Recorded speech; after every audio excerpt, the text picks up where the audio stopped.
I'd always, I think I'm scared of like swallowing stuff. Yeah. And it was like bottle tops and mint imperials and stuff. I was always choking on stuff. Oh, jeez. So anyway, she's going, oh God, what's he picked up on it now?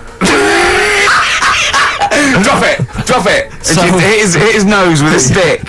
So I was going, I'm choking. At this point, my dad had like, I think he'd put his share away, you know, his food away, and he'd gone. His share. I love it. Yeah. He'd gone to watch like Winner Takes All or whatever in a lounge, and I was in the kitchen, and I was starting to like I didn't care anymore. Do you know what I mean?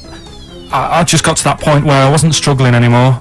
You just thought, I'm done I just for. was like falling to the ground, and my mum's going, you know, get in here, I think it's serious. And my dad comes in and sort of starts shouting at me, saying that's what you get for being greedy. He didn't even know what I'd eaten. Well, it was the moment to teach you a lesson, certainly. So he's there like that, and my mum's going, oh, look at him, and my lips were going purple, and my eyes were rolling into the back of my head. Yeah. Like Marilyn Manson. And so anyway, she grabbed me from behind and did that fireman thing. The Heimlich manoeuvre. Yeah. And, you know, winded me, and it came up, and I was alright. What, the whole popsicle came flying back out? You see, that's what I don't understand, because there was nothing there. No, just a little bit. No, it swells up, doesn't it? Because it irritated it. So it went down your sort of like your epiglottis. It went down the wrong way, like it went into your air canal instead of your throat, and it sort of spasms, and that's the fear. You just got to calm it down and relax. So in time I would have known. Yeah, anyway. you don't. Well, no, yeah. you might have. So that's so that's hang on. one. No, but the weird thing is, like for like 3 days after that, I felt like a sort of a special person. I went to school. I'm saying nothing. I did full days. A special needs person. Yeah. I went to school the next 3 days after that. I didn't like wag it or anything. I did full days. I love that. 3 days, turn over to the Exactly. And after 3 days, you thought, screw it. Yeah, Well, did a quick history exam. Right, next That was one. weird. That's popsicle. That's popsicle hell, we call that. Right, next one. Which one's the next one? Oh, what about your paper round? Right, the paper round one. Paper round, I'd still say it's the best job I've ever had.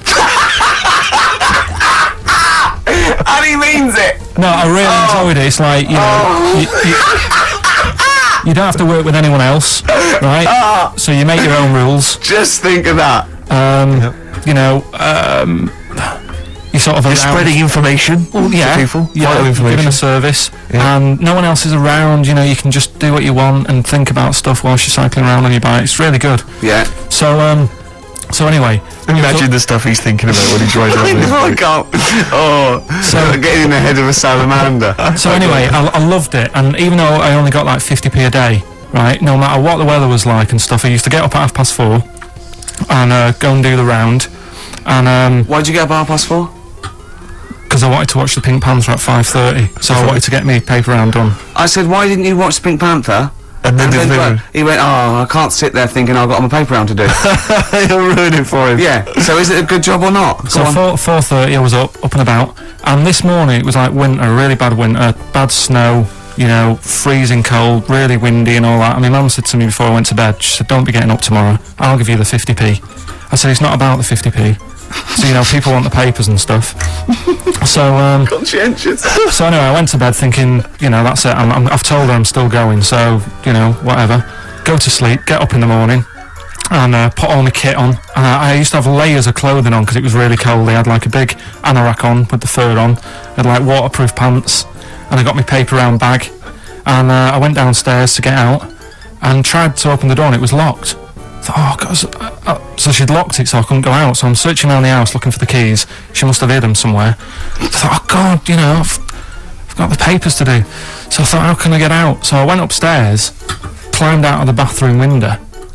God. Right, and to try and jump out of the bathroom window onto the porch. But the problem was, I had so much gear on, I was like the Michelin Man. So I could hardly move as it is. Yeah. And I'm trying to get out the window, and I'm like trying to stretch down like that, get my foot on the porch, and my bag got caught on like the hook of, do you know, like how you have a hook so you can put the window open? Right, yeah. The little arm goes on. My bag had got caught on that. I was holding on to the wall and my foot on the thing, so I couldn't sort of pull it away in case I pulled it away and then fell on my head. Yeah. So I'm stuck there, Dangling. My dad comes back from working nights. Yeah. He thinks I'm a burglar. Gets out his gun. So he's shouting and stuff, going mad and going, Dan, it's me. And he had to give us a hand using a... He's heard that wily trick in Manchester before. He had to help me using a washing prop thing, a big stick. What did he do? Well, he said, just hold on for your dear life, and I'll sort of push the paper bag off the hook. Why didn't he go upstairs and sort it out? It was at that point where I was in the middle, there was nothing you could do, do you know what I mean? It's at that point where you've just got to make a decision. Yeah. And by the time you go upstairs, who knows what might have happened. Do you know what I mean? You've got to act there and then, don't listen around. So And you could hear downstairs, now here he is, the Pink Panther. Dad! Hurry up! Panther, ever so pink. Oh. So that was close to death, because I must have been about 30 foot in the air. So, to cut a long story short, he gave me about 4 or 5 near-death experiences, and he went, and the whole point of this, he went, so that's why I think I'm going to die of something horrible, like cancer. And I went, why? He went, right, you ready for this? Yeah. He said, well, I don't check my balls. Wait. He said, I don't like the feel. Carl, always check your balls. Do you I check don't like the yours? feel. Why didn't you like the feel of your own balls? They just... I mean, you know that I don't like bodies anyway. Right. Do you know what I mean? It worries me a bit that you've got all that going on in your body, right? And your skin's keeping it all in place. Stop. We're going down a whole other avenue of discussion. Let's play a track, let's come back to it.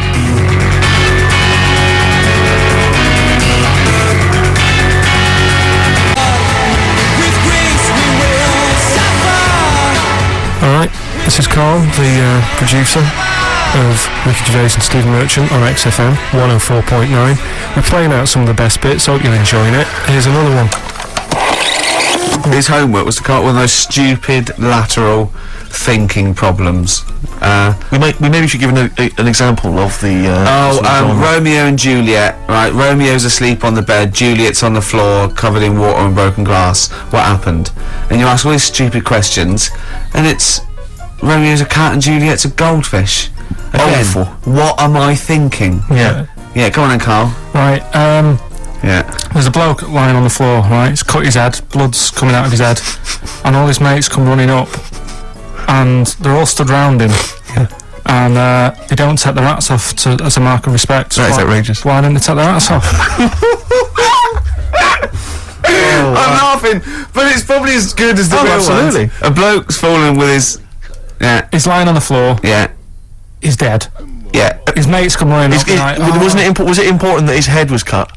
I don't know. I mean, Would it have been okay if he'd have been wearing a hat? He wouldn't have been dead if he was wearing a hat. what's your answer? No, you're meant to answer questions. You don't just go, what's your answer? You say, where's the turn? So you go, no, and I have to guess. It's obviously like sort of motorcycle stunt team or a parachute. Why didn't they take their hats off? Because they're probably still on the motorbikes or something. Or... Well, yeah, but if you mark a respect to someone, you could take your helmet off. Getting angry! What? They're parachutists. Why can't they take their helmets off? Because they're still coming down from the sky. But he's on the floor dead. Well, yeah, they can look down and see him on the floor. Are they on the floor, Carl? They're on the floor as They're well. walking, are they? Yeah, well, they sort of stood there looking at him. They're stood there. Yeah. They're stood on the floor looking They're at him. soldiers. Why? But why? If Because it might be in a battle zone. They might have their helmets on, and he's been shot in the head. No. Well, that does work. You see, this is my point. That one works. That one works. Unless you've given us a piece of information where that doesn't work. What's the difference? Why is yours different to he's been shot in the head in the trenches and they're looking at him and they keep their helmets on? I just don't think it matters as much. If they're in the trench, they're already guarded a little bit, so they could take their hats off. It's the best mate, for God's sake. Okay, he's dwelling on this. Are they normal hats? What kind of hats are Give me they? the answer. No! Don't get ratty! What kind of hats are they? Baseball hats? If I told you what sort of hats they are, you'd have the answer. Well, no! Okay, I've got to guess what sort of a hat it is then, have I? Right. Is it a trilby? No. Is it a bowler? I know what it is. What? They're spacemen. No. Oh, that's a good That one. one works as well. This is my point. I like that one a lot. It works. He's fallen on the moon, and not that the moon happened, it was set up, wasn't it, in the fake studio, deal. we know that, yeah. Okay, Carl, what's your answer? Builders on a building site. Why is that different to soldiers? Because bricks don't fall in wars. But bullets fly. Right. Let's play a record and we'll come back to it, Carl, while you think about what you've done. Oh, yeah. You've embarrassed Let's play yourself. some classic Suede. Yeah, and this is for David and Kieran. I think you wanted a bit of Butler. XFM 104.9. I'm up to base with me, Steve Merchant, Carl Pilkington. Steve. Well, we were talking about the news just now, and there was a story I heard in the week. I think it was on the radio, and I don't know all the details. But what I heard was that a number of, I think it was Falkland, maybe Gulf War veterans, were, I think, suing or complaining to the government because they wanted compensation for post-traumatic stress disorder. Now, I don't know all the ins and outs of it, but it seems to me that if you're in the army and you're a soldier, a certain degree of trauma is kind of inevitable. I mean, after all, if you're any good at your job, you are going to see people getting killed. So I don't understand what the ins and outs of it are. I don't know why. No, if nobody came back and Tony Blair met him and go, all right, well, not really, no. Go on, what's the matter? Well, there was people shooting at us and everything, it was all muddy. Well, calm down, don't cry. Well, I will. There was a drill sergeant just kept shouting, saying, "Look at you, stupid boy! Where's this he's gun's got not clean?" trained, I hasn't just he? cleaned the gun and it was fine, and now he's telling me to clean it again. Yeah, the boots, they were shiny. fine, he was Well, he's showing. got to do that, it's more His distant. neck was as big as his head. It's a bit hard, but What you got to do is make sure you know what you're going into. That's what I do. You got to check the small print. So if I was, going over to like the Falklands or the Gulf, I'd put my hand and go, will it be horrible? I go, you look like, yes, will it be horrible? It will be horrible, yes. It will be horrible. There will be shooting and lots of death and everything. I go, right, I'm not going to go. And I go, okay then. Okay. that should be fine. Yeah. Should be fine, yeah, just like that. Is anyone else scared about this? Pretty much all of us. Okay then, we won't send anyone then. My brother went into the army, right? Because he couldn't get a normal job, and my dad said, if you don't get a job by such a date, that's it, son. You're going in the army. And, so when was the Falklands? Was it about 81. Right? And he joined back in like 81 or something. And he I don't know, he was in Aldershot or something. Oh yeah. And he wrote back to my mum saying, a bad time to join, bad time in this. So she wrote. What about that? Join, that's so sweet, Carl, isn't it? That's like, dear Dad, yeah, well done. Don't know if you've noticed. Yeah, I was on the dole, that's for sure. Thank you for joining. A month before the Belgrano. Anyway, go on. My mum called up, spoke to the sergeant, and said, "Can you leave him out of this one? Can you leave him out of this one? What, the Falkland War? He's only just joined," and she called him Chuck, which he got done for. Like, she's one of them, I think it's a northern thing, like saying, "How are you, Chuck?" Yeah. And she called the sergeant Chuck, and the sergeant said to like, my brother, "Your mum, she's called up and asked if you can not go," which, of course, we'll see how it goes. But can you tell What her? do you mean? Why did the sergeant even entertain this? Well, Pilkington, come here. Your mum's been giving me a bit of earache. Now listen, tell her I've told you, but can you call her, because she called me Chuck and everything. Can you call her and say you don't mind? Well, not really. Oh, please, because I've promised her say you want to go. No, please, say you want to go. Why was he entertaining this phone call? because he was new to the army, I suppose. Who? No, I mean the You're right. sergeant. I don't know, maybe they do that. So what happened? He didn't go in the end? So he didn't go, no. You can't do it. that's ludicrous. I love it though. We went over the top. Pilton, I've got a note. Yeah. Is this really your mum? Yeah. Okay. No, this seems to be in order. Because I noticed it says, I do not want to go into the army, I don't want to go and fight, and it's crossed out and it's good, mum says don't Yeah. go. Now, you didn't write this yourself? No, my mum wrote this. Okay, Definitely wrote this yourself. Your excuse. You're going to have to fill envelopes. No, I'm sure if he was needed, he would have had to go, but I think they made a bit of a special effort. They sort of said, oh. Well, it wasn't conscription anyway. Oh no, I'll see. But were the other soldiers going around just going, Pilkington. No, he ended up being a mechanic in there, and he got kicked out for going for a packet of fags in a tank. what? Now, wait a minute. Do you mean he nipped down the shops in a tank? Yeah. I don't believe that, Carl. You've made Honest that to up. God. That, and he went off with the sergeant's wife. So that didn't help, and he ended up getting kicked out. Sorry, your brother's a genius. I love this. First of all, he gets a call from his mum, going, let him up, and he goes, oh God. Then he goes, where's Pilkington? His mum's on the phone. Where is he? He's near your house, Sergeant. Near my house? Well, why is... No reason. Well, when he comes back, when he's finished, tell him his mum called. And can he get me a packet of fags? Tell him to walk this time. This is ludicrous. So the sergeant found out that he was sleeping with his wife? Yeah, I don't know. I mean, Did your mum phone up and say, let him off? Let him off this time. Can he... yeah. That's fantastic. But he misses it. I mean, I haven't seen him for about 11 years. But ever since he came out, he's just kept getting into trouble and that. And the army, you know, people slag it off, but I think if you're a certain type of person, it's good for you. It didn't straight him here, did it? No. He was going down the shops in a tank, he was shagging someone No, behind but their back. it's really weird. It's like back then, he was like a proper adult, and he had a house, and he collected crystal with his wife and that. And now, he hasn't got any of that. Has he got the wife? No. Has he got the crystal? Don't think he has. And he I seriously haven't seen him for about 11 or 12 years. Oh, So I haven't even spoken to him. Carl's stories always start off nice and funny, and then they just leave me empty and slightly depressed. I don't know whether to hug him or shoot him, put him out of his misery. Can we take Carl to the... phone in if you think I should take Carl to the vet and have him put down, because it's just too stressful. This is what I'd like to leave you with, a song for the ladies. Start This on the Edge of Town from the amazing album of the same name, Springsteen. See you next week. Bye.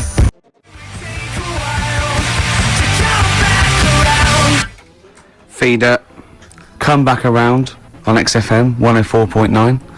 You're listening to Ricky Gervais. I'm with him as well, Steve Merchant. I was thinking of dropping that. What? I was thinking of dropping that, just going, because it's just too, that's all that. I'm Ricky Gervais, with me Stephen Merchant and Carl Pilkington too. I mean, get to the music, so it's, hi, I'm Ricky Gervais, this is XFM. Sure. Here's Radiohead. So like, they'll come out, that was Radio at XFM, I'm Ricky Gervais. Tony Blair, what's he all about? Yeah. That sort of, Snap, I went yeah. fast, because I quite, on a serious note, and you've always been saying it, I listened to an old show, because when Carl was compiling those things, I listened to an old show, and I listened to me, and I'm really concentrating now, because I sounded like the most inarticulate, brain-damaged older drunk I have ever heard given a show. Yeah. I mean, I was shocked. Not finishing sentences, leaving out words, slurring, just doing noises that you understand because you know me. Yeah. So I'm really going to make an effort for the listener. Yeah, it's not going to happen, is it? You're going to give up after about 3 But I thought records. you were joking. And I thought it was like, oh, he's taking it there. Did it then, you see? Again, I don't quite know what that sentence meant. No, but... Well, of course, I've got also your body language and your facial gestures, but obviously the listeners have got nothing else. They've just got the voice. They've just got the voice for it. That's all they've got. That's all they can rely on. Yeah. And when Carl Pilkington is the man holding the show together, When he's the that's quite most damning. articulate. Exactly. Exactly. How did I come across? You came across as lovely. I mean, I did an interview yesterday, right? And I was trying to describe you to this journalist, and I was going, it's like a cat can talk. Because the things you say, I just want to know what your world is. You know when a cat comes in, you go, where have you been? And it looks as you're like, you know, it can nearly understand you. And you went, oh, I wonder, I'd love to know what that cat thinks. And with you, it's almost like we've got one. Yeah. Yeah. Did you like that? You can also lick your own testicles, I think, can you? So, yeah. Should we play the Doves?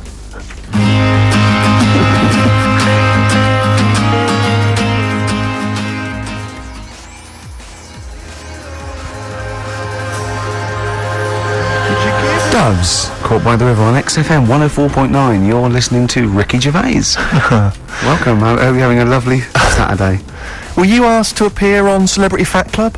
No, no. Was there any? Was there? Seriously, did an invite come No, in? I don't think they did. I knew about it, and I was waiting for the call, and I was Yeah. going to be insulted, but it didn't come. Didn't come. It didn't. How come. much are you looking forward to it? I'm quite excited about it. I really am excited to it. Yeah. I don't know if people know. Are you aware of this, Carl? This is this Celebrity Fat Club. It's a new one of those reality shows. It's 10 celebrities, I think. They're all overweight, and they've got to lose weight over the course of the series. And they're celebrities. And they're celebrities. That's why I called it that. Celebrity Fat Club. So who've they got? Well, I'm very excited because one of them is, you know, that guy who was in Pop Idol but didn't win in the end, that really big fat guy, Rick Waller, Fats Waller, as I call him. And I was reading about him on the web earlier. It says he's been told to lose 17 stone because they reckon he might be dead by the age of 40 if he doesn't lose weight. Seriously. How old is he now? I don't know how old he is. He's only in his 20s, isn't he? Well, that's still a good But 20 years of cake eating. it says he was shocked to find he weighed 31 stone when he stepped on the scales at the start of the show. 31 stone. 31 stone. But I love That's the fact. really big. I like the fact it says he was shocked to find he weighed it. Yeah. I had no inclination. I kept my eye off the ball. Exactly. That must be all those breakfasts. I haven't stood on the scales for years, and I didn't know how much I weighed. Rick told the Sun. 31 stone, right? That is having a man on your back and carrying a man in your art. Just basically two men are going everywhere. It ready is for a obscene, bus. because he looks, have you seen him? He looks like one of those people who's wearing one of those inflatable sumo outfits. Yeah. He's just a little head and like a sort of, We're not having a go at fat people. I'm having a go at him, Rick. No, because it might be glandular. It's not. It's greed. Exactly. Do you know what? This is true. When I did that Room 101, and I did one they cut out completely. I don't think I'd cut it out.